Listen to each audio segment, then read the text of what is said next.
ताजमहल जिसे सारी दुनिया प्यार की निशानी, संगमरमर की सफेद मूरत, एक मुगल राजा का अपनी रानी के लिए बेइंतहा प्यार और दुनिया के 7वें अजूबे के रूप में जानता है। लेकिन इसका एक और पहलू भी है। ये प्राचीन काल की अद्भुत कारीगरी, वैज्ञानिकों की अनोखी सूझबूझ, शिल्पकार की अद्वितीय कलाकारी का भी प्रतीक है। हम इमारतें आज भी बनाते हैं, जिनमें से कुछ इमारतें तो कार्य पूरा होने से पहले ही गिर जाते हैं या कुछ कार्य पूरा होने के कुछ समय बाद भूकंप जैसी प्राकृतिक आपदाओं का शिकार हो जाते हैं, और कुछ ठेकेदारों की लालच का, क्योंकि भ्रष्टाचार के इस जमाने में हर कोई अपनी जेब पहले भरना चाहता है, उसके बाद ही काम की क्वालिटी की ओर देखता है। वैसे में ताजमहल इस प्रचलित कहावत को पूरा सही साबित करता है। पोथी पटपट जगमुआ, पंडित भयानक होए, ढाई आखर प्रेम के पढ़े सो पंडित होए। कहने का मतलब यही कि आज बड़ी बड़ी डिग्री हासिल किए हुए बड़े बड़े इंजीनियर मजबूत इमारतें बनाने में फेल हो जाते हैं, लेकिन अपने प्यार के लिए एक मुगल राजा ने ऐसा महल बनवाया जो आज तक सबके लिए मिसाल है। अपने ताजमहल की खूबसूरती के तो लाखों वीडियो देखे होंगे। आज हम आपको ताजमहल के निर्माण की ऐसी बारीकियों के बारे में बताएंगे जिन्हें देखकर आप सोचने पर मजबूर हो जाएंगे कि बिना साइंस और टेक्नोलॉजी की इतनी तरक्की के, बिना बड़े बड़े इंजीनियर और आर्किटेक्ट्स के, दुनिया के 7वें अजूबे को ऐसी कौन सी टेक्निक से बनाया गया जो अपने निर्माण के लगभग 370 साल बाद भी ज्यों का त्यों खड़ा है। न तो इसे कोई प्राकृतिक आपदा हिला पाई है और न ही इसके पत्थरों में आज तक कोई दरार आई है। ताजमहल भारत के उत्तर प्रदेश के आगरा शहर में यमुना नदी के किनारे स्थित है। इसका निर्माण मुगल शासक शाहजहां ने अपनी पत्नी मुमताज महल की याद में करवाया था। मुमताज महल की याद में वहां करवाया था जहां मरने के बाद मुमताज को दफन किया गया था। मुमताज का यह मकबरा लगभग 42 एकड़ में फैला हुआ है और चारों तरफ से बगीचे से घिरा हुआ है, जिसके सामने यमुना नदी बहती है। ताजमहल की ऊंचाई 73 मीटर है। ताजमहल सफेद संगमरमर के पत्थर से बनी हुई इमारत है। हाथी दांत और सफेद संगमरमर से बना ये मकबरा बेहद खूबसूरत है, जिसमें पत्थर का काफी बेहतरीन काम किया गया है। शाहजहां ने इस अद्भुत इमारत को बनवाने के लिए देश विदेश से कारीगर बुलाए थे। मुगल शिल्पकार उस्ताद अहमद लाहौरी की देखरेख में निर्माण कार्य किया गया था। ताजमहल को बनाने में बगदाद और तुर्की जैसे अनेक देशों के कारीगरों ने अपना कमाल दिखाया था। ऐसा बताया जाता है कि बगदाद से एक ऐसा कारीगर बुलाया गया था जो पत्थर पर घुमावदार अक्षरों को तराश सकता था। एक कारीगर बुखारा शहर से बुलाया गया था जो संगमरमर के पत्थर पर फूलों को तराश सकता था। ताजमहल के गुंबदों को तुर्की के इस्तांबुल के कारीगरों ने बनाया था और ताजमहल के चारों कोनों पर खड़ी 4 मीनारों को समरकंद के निपुण कारीगरों ने बनाया था। ये 4 मीनारें 40 मीटर ऊंची हैं।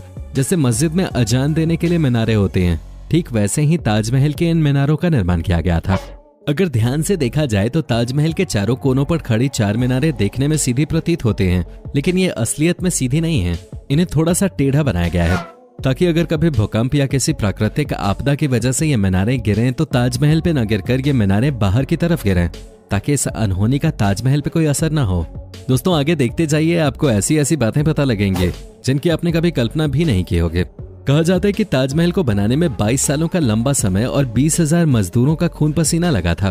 ताजमहल को बनाने में उस समय 3 करोड़ रुपए खर्च हुए थे, जो उस समय के लिए बहुत बड़ी रकम थे।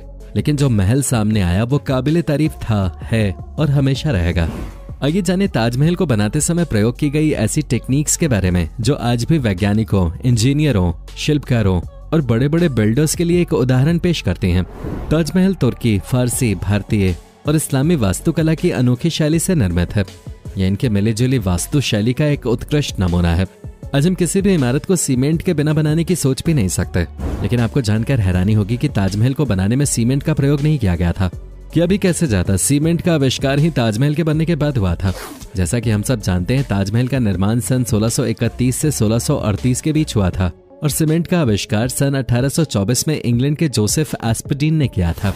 अब सवाल यह है कि बिना सीमेंट के ताजमहल कैसे बनाया गया? अगर ईंट और पत्थरों को चिपकाने के लिए सीमेंट का इस्तेमाल नहीं हुआ तो फिर क्या प्रयोग किया गया? उस दौर में जब सीमेंट नहीं थी तब इमारतों को बनाने के लिए खास पेस्ट का इस्तेमाल किया जाता था।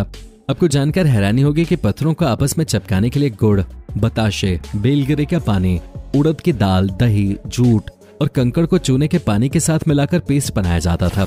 इसे सरूज कहा जाता था। इस सेमी सॉलिड मटेरियल से ताजमहल जैसी बड़ी बड़ी इमारतों का निर्माण किया जाता था। है ना चौंका देने वाली बात? जिसे हम देसी जुगाड़ समझते हैं, उस पर इतनी मजबूती से इतने सालों से ताजमहल जैसी न जाने कितनी बिल्डिंग्स टिकी हुई हैं।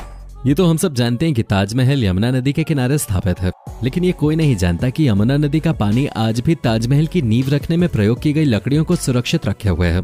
चौंक गए ना? हमने 2 नई बातें जानी। एक तो कि ताजमहल की नींव आजकल की तरह लोहे के सरियों पर नहीं बल्कि लकड़ी पे रखे गए थे, और दूसरी बात पानी लकड़ी को गला नहीं रही बल्कि और ज्यादा मजबूत कर रही है, और इन लकड़ियों में आज तक दीमक भी नहीं लगी है। आइए आपको विस्तार से बताते हैं।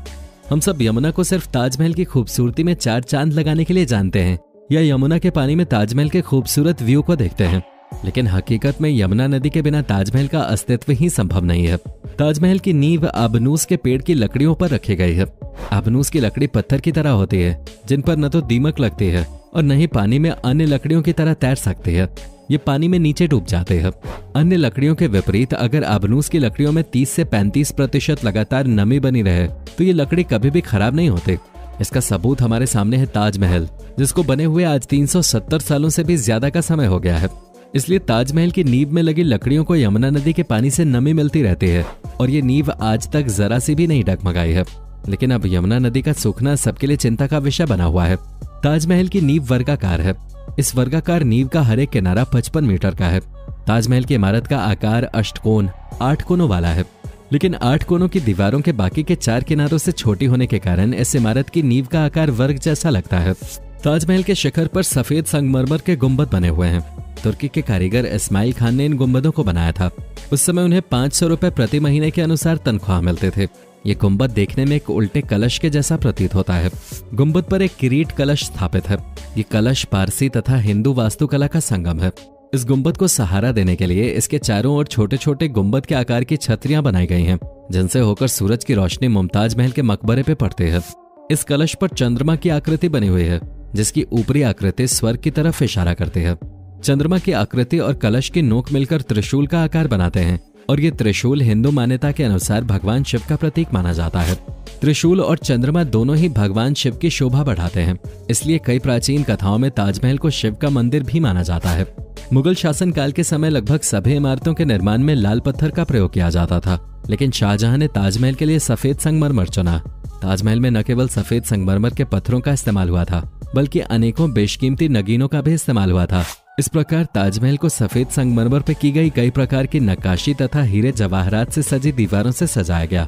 ताजमहल में लगे ये सफेद संगमरमर के पत्थर आमेर की खदान से मंगाए गए थे। उस समय आमेर में पत्थर की खदान मौजूद थी। ताजमहल के बाद उस दौरान बनाए गए कई मुगल भवनों जैसे गुरे आमेर, हुमायूं का मकबरा, इत्मादूद दौलाह का मकबरा और दिल्ली में जामा मस्जिद आदि पर ताजमहल की निर्माण कला का असर साफ दिखाई देता है। पर्शिया राजवंश की कला भी ताजमहल निर्माण कला से ही प्रेरित है। आज भी ताजमहल का सफेद संगमरमर सबको बेहद आकर्षक लगता है। ताजमहल के द्वार पर बहुत ही सुंदर सुलेख है। हे आत्मा, तो ईश्वर के पास विश्राम कर, ईश्वर के पास शांति के साथ रहे तथा उसकी पूर्ण शांति तुझ पर बरसे। ताजमहल में मौजूद लेख फ्लोरेट ठुलुट लिपि में लिखे गए हैं। इन लेख का श्रेय फारसी लिपिक अमानत खां को जाता है। ये लेख जैस्पर को सफेद संगमरमर के फलकों में जड़कर लिखा गया है। ताजमहल में लिखे लेख में कई सूरा वर्णित हैं। ये सूरा कुरान में मौजूद है। इस सूरा में कुरान की कई आयतें मौजूद हैं। ऐसा भी माना जाता है कि ताजमहल बनवाने के बाद शाहजहां ने इसके सभी कारीगरों के हाथ कटवा दिए थे, ताकि वे फिर दोबारा ताजमहल जैसी कोई इमारत न बना सकें। वहीं एक और मान्यता के अनुसार ऐसा कहा जाता है कि शाहजहां ने सबके हाथ नहीं कटवाए थे, बल्कि उन्हें सारी उम्र घर बैठे तनख्वाह देने और दोबारा किसी भी इमारत को न बनाने के लिए कहा था, ताकि ताजमहल के मुकाबले की कोई भी इमारत न बन सके और ताजमहल अपने आप में एक अनोखी मिसाल रहे। अपने अद्भुत सौंदर्य के कारण ताजमहल न केवल भारत में बल्कि पूरे विश्व में अपनी पहचान बना चुका है। ये पूरे विश्व की अति उत्तम मानवीय कृतियों में से एक कहलाया जाता है। ये दुनिया की 10 प्रमुख विरासतों में भी शामिल है। दुनिया के 7 अजूबों में शामिल होकर इसने भारत का गौरव बढ़ाया है। आज भी इस प्यार की मूरत को देखने के लिए देश विदेश से लाखों सैलानी आगरा आते हैं। ये भारत सरकार की पर्यटन से होने वाली आय का एक मुख्य स्रोत है।